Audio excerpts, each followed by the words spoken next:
Steel shipping container homes. This is an interesting concept. This is something that I know a lot of you people have been watching tonight, all this hurricane stuff, and you kind of miss these little gems of whatever. This is a piece of information that I was not aware of, but they are actually taking these steel containers.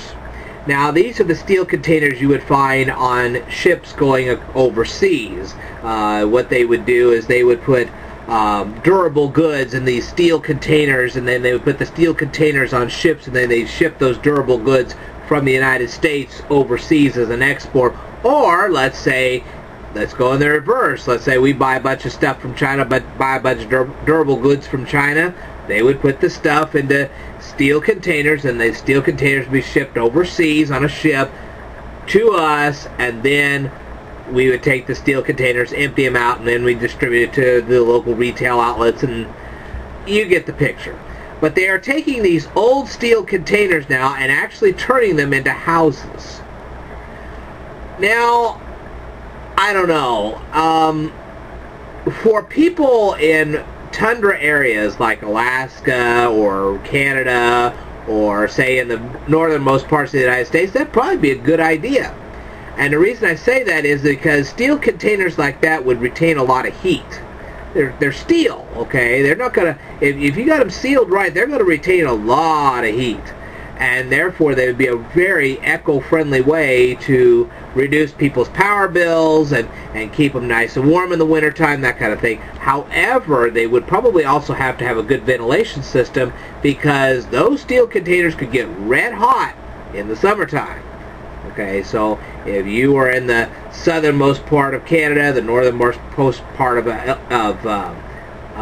United States, I don't know. I wouldn't want to have one of these steel containers used as a house, say in Los Angeles, or say in South Carolina, or even New Orleans, Louisiana, or even in the Bahamas, because the steel would get so hot, the inside would get so hot, you wouldn't want to stay in them.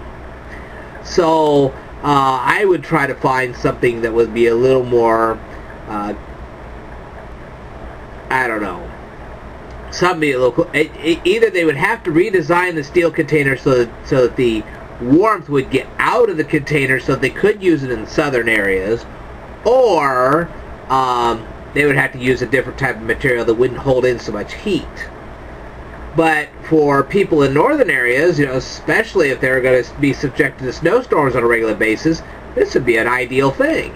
Of course, they'd have to design it in such a way that it'd be aesthetically pleasing, and I've seen some pictures on here that really, they're cool. So, steel storage containers used for, say, either part of a house or even as your house, or maybe take like 2 or 3 steel containers and kind of weld them together somehow and make yourself a house out of them.